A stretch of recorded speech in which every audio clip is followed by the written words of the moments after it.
well, that's another almost $600 with all the downloadable content, the 200 pieces available for it. Hopefully the base thing is going to be good. Greetings, small one. Are you prepared to take up arms and destroy those who would stand against us? Well, howdy, Nearly Senior Citizen here. Greetings, boys, girls, and all of our non-binary friends, and welcome to this, a brand new day, wherein, of course, I have changed the stuff up on my bookcases. Yay!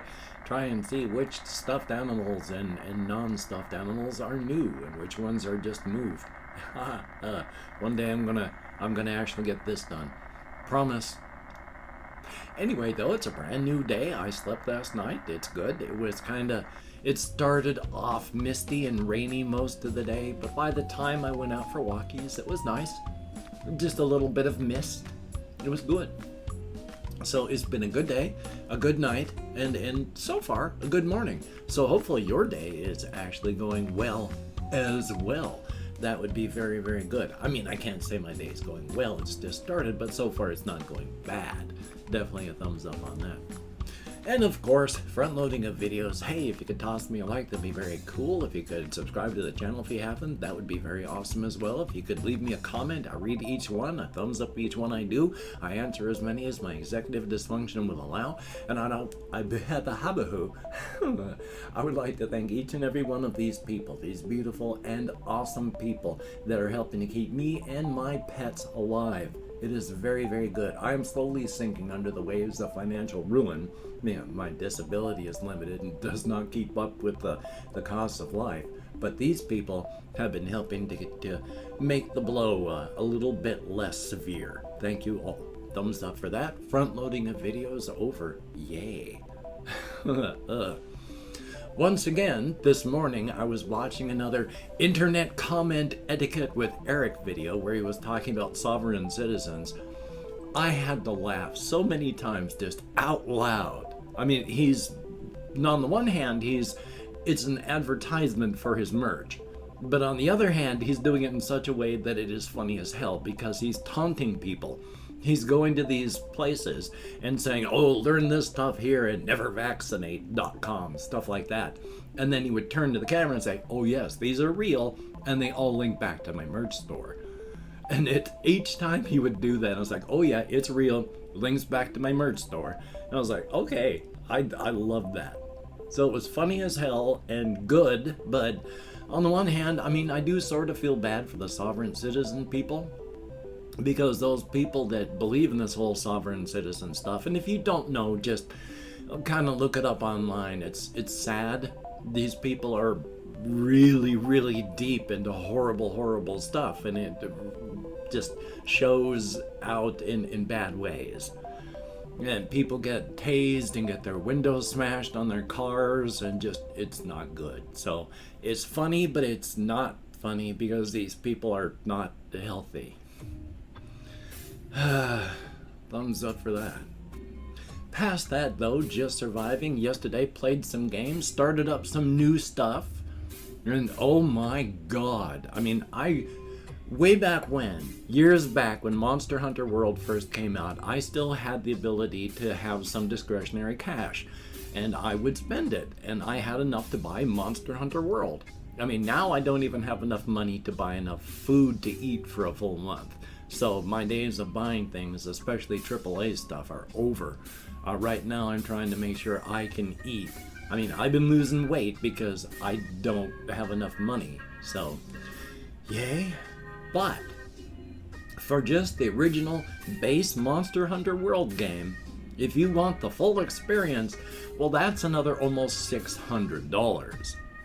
With all the downloadable content, the 200 pieces available for it. Hopefully the base thing is going to be good, so yay on that. But it was a huge download, and the high definition graphics pack that you can add to it is almost, in fact, I think it's bigger than the base download of the game. So, how about that? But hopefully it's going to be good. I remember trying it ages back, years ago, before I realized that I had ADHD and I was on the autism spectrum, and before I had realized that I had a gluten intolerance and was still eating bread and suffering from the brain fog. So hopefully I'll be able to play it better. I tell you though, it really strained my patience hard. The first 45 minutes of the game is like one long, slow-paced, slow-running, unskippable cutscene where occasionally you get involved in that you can move your character from point A to point B. That is the limit of your interaction, and while you're doing it, the game engine is cutscening around you. And then it goes on to the you have no input cutscene, and it's like 45 minutes of this. Oh my god. But it's entertaining still anyway. Yay. Just thought I'd mention. Also, here's another thing that just comes out of nowhere. I was watching this one-hit wonder thing this morning, and I recognized the name of the song that this guy was going on about. And it's like, love grows where my rosemary goes. And it was back during the days of Bubblegum Pop, and the guy that did that was part of a group that did not exist. He was just basically a studio musician and just did a lot of stuff with a lot of people and a lot of different groups that would form for a day, perform something, maybe last for a week, and then be gone. Oftentimes the groups didn't even exist. But that one song became popular. But the guy, Tony Burrows, he was like, that was a one-hit wonder for the one group that did not exist for that song. But at the same time, he had 4 other one-hit wonder songs that were topping the charts. And as they were playing these, I recognized every single one of them. They were from late 60s, early 70s stuff, so you may have heard them. Likely you just heard them in the background of comedies or stuff like that. Just bubblegum pop, and it's no substance to it. It's just squidge in, squidge out when it's done, make room for the next one to come in. It's fun to listen to, doesn't mean anything. But that was 5 songs from that period, and I recognized every single one of them. I was like, oh my god. And they were from groups that didn't exist because he was just a studio musician hopping from group to group that would just form for that recording. And a lot of the records that were going out and being popular they didn't even exist as a group. They just made it up as a group because they were all just studio musicians. Now, one of the things that the guy talked about is the rise of bubblegum pop and cartoon groups and such like that, with the Monkees, which weren't a cartoon group, and then groups like the Archies, which were. And even though it was a gloss over, it is a weird and sort of fascinating story on that. I can't remember the name of the guy that did this, but this one fellow had an idea. He wanted to make up a musical group, but he wanted to be in control of it, not the group. And so he invented a fake group, the Monkees. They weren't supposed to ever be able to play their instruments. They weren't supposed to even really sing them. They were just the face of the group that didn't really exist. Because they were real people, though, and because people grew to like them as people, they were able to wrest control of the Monkees away from the guy and became their own thing. And that pissed him off. It really just rubbed him the wrong way. You've heard of groups like the Archies and Josie and the Pussycats. You just probably don't know the names. Again, these are songs that you probably heard in the backgrounds of various movies because it's a bubblegum song. I mean, like one of the Archie songs is, it's "Oh Honey, Oh Sugar, Sugar." You've probably heard that a billion times, if nothing else, is Muzak in supermarkets. This was made up because the guy never wanted another group to take control again. What was the problem with the Monkees? They were real people. So if you make your group a cartoon group, then they're not even people that can even conceive of taking control. And so he got his iron grip control. And of course, not being a group, it's just whatever band of studio musicians you happen to need for the day. So it's kind of sad that, oh no, my thing was taken away from me. But on the other hand, the thing that his idea was just so corporate, give me the money, screw creativity, I want control, that yeah, I'm glad it got taken away from you. You know, screw capitalism, this is... But that's just me. But I just thought that was interesting, so I thought I'd mention that.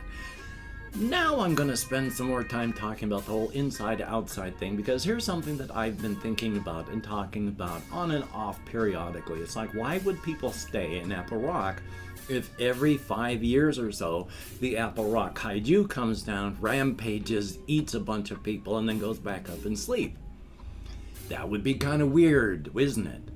On the other hand, I live on the Pacific Rim of Fire in the Pacific Northwest, which is, we're overdue for an earthquake that when it does snap here will likely kill everyone that lives here. I have fought to live here. There are people that live on active volcanoes with lava flowing. They don't want to move. That's their home. People live with Apple Rock kaijus everywhere all the time. But since it does periodically, like rampage and eat 12,000 people, why would people stay? So I have posited in the past and talked about this, where it's a very efficient digestive system within this creature because it has to live for very long periods of time. The only waste product that it produces from all the people that it devours is a tasteless, odorless gas that no one even suspects is really there, because while it's there, it seems to be something that's just inert and doesn't really affect anybody. But through long periods of time, for the Apple Rock kaiju is a very powerful thing indeed and can affect changes in itself. It has tweaked its digestive system, and this gas, when inhaled and broken down by the liver, becomes all sorts of compounds that combine in so many different ways within the brains and nervous system of human beings. It fosters that sense of community and more. You don't just have a sense of community. Every place on the inside down the razor's edge has a sense of community, because you have to be there for the community or the community is not there for you. And these are all descendants of survivors, so yeah, there's a huge sense of community everywhere you go. But in Apple Rock, it's more than that. You got that feeling that, you know, these aren't just people. These aren't just friends. These aren't just people that live around me. These are like family. You have that strong sense of family. And if you ever visit Apple Rock, all these compounds affect your body that when you leave, you sort of remember that day like out here you spent the day on Disneyland. You have huge, intense memories of it. Smells bring you right back to Apple Rock. Sounds bring you right back. You remember it intensely and beautifully. And if you can, you want to go back. And when you go back, you find out that no, it's not, memory is better than reality. When you go back for the second time, oh, those compounds, it's better than memory. The more often you go, the more likely you are to go back. If you go back for a third visit, you're going to move there. By the 7th or 8th visit, that's your final move. Because you're there. You live there. You live in Apple Rock now.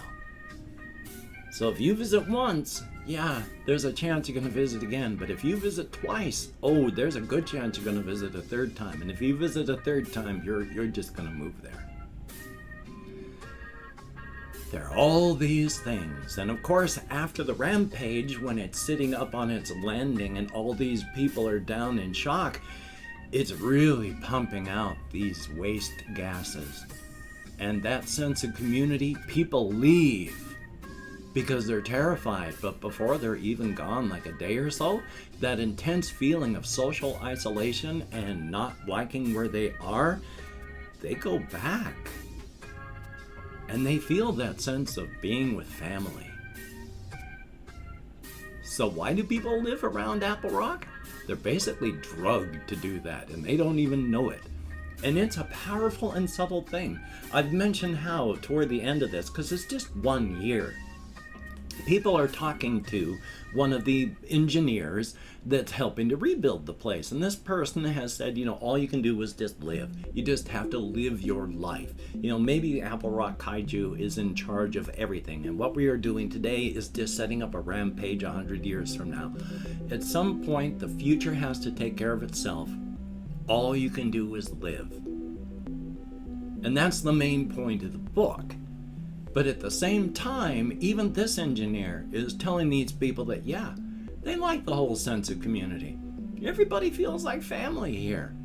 Yeah, after they finish this main thing, they're gonna break ground and he's gonna start up his own home there, and, well, he's moving to Apple Rock. He's leaving the Crimson Kingdom to come live here. Feels like family. And I've opened up 24 hours worth of comments in my community tab. Gonna go through and thank however many people have left me comments in the past 24 hours. If I mispronounce the username, no disrespect is intended. I am an American English speaker, and even though I can't American Sign Language, well, with my depression, fibro, ADHD, ASD, I still eat gluten with the brain fog from that. Oy vey. But, let me call it my Chrome. And we have Johnny K. It takes a certain mindset for certain people. I don't understand it myself, but it takes a certain mindset. Oy vey. But thank you for the comment. Good to see you. Thumbs up for that. Tobias W. Guten Tag, mein Freund. Hopefully you get to see this, and maybe I'll start speaking actual Deutsch again. I spent 2 years in Deutschland in the USAF, and I studied Deutsch for 4 years in high school. I actually thought in German for a while. Now I can barely remember that it exists as a language, but it's good to remember, and good to see you in the comments. The Fallen, spelled with a 3 instead of an E. I don't know how to parse the comment, but thank you for leaving one. Ben B, greatly appreciated, and good to see you. We have Even Albrighton, thumbs up, and thank you very much. Oh my God, I was laughing out loud at his video on sovereign citizens. It was hysterical. Jesse Koskinen, as long as I'm careful with the whole carpal tunnel thing, maybe I'll be okay. But good to see you in the comments. Thank you very, very much. And then we have Wesker the Baker, thumbs up and thank you. Greatly, greatly appreciated. It is good to see nice comments. Thumbs up and thank you. And we have Ice Damon, greatly appreciated. And then that is it. 8 people who left me comments in the past 24 hours. Even though it's for a very short period of time, you get me out of my head and into the world and dealing with real people. Greatly appreciated. Holy smokes. The yogurt that I ate this morning combined with the soda that I drank is, I had tummy gas. Yay. With my hands in the air though, hey, don't know what device you're watching this on, but wherever it is, there's a show more with links to all my various channels, as well as my Twitter, my Facebook, my Patreon, and again, I would like to thank each and every one of these Patreon patrons. These literally beautiful, literally awesome people.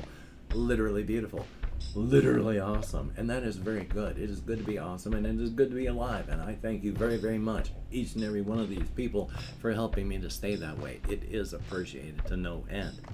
If you'd like to help me out without becoming a patron, I do have links to a PayPal, and of course, there is also links to my Amazon wish list with stuff like cat food on it, so if you could check it out, that'd be very cool. Don't feel obligated. I don't feel entitled, and if you can't or don't donate, I take all good wishes and I deposit them in the bank of my heart, where I draw interest, so thank you very much. If you could toss me a like, appreciate all the positive validation I get from my existence, and of course, if you get a notification bell on the subscription button, I can promise you I'm actually speaking English and not just barking out random words.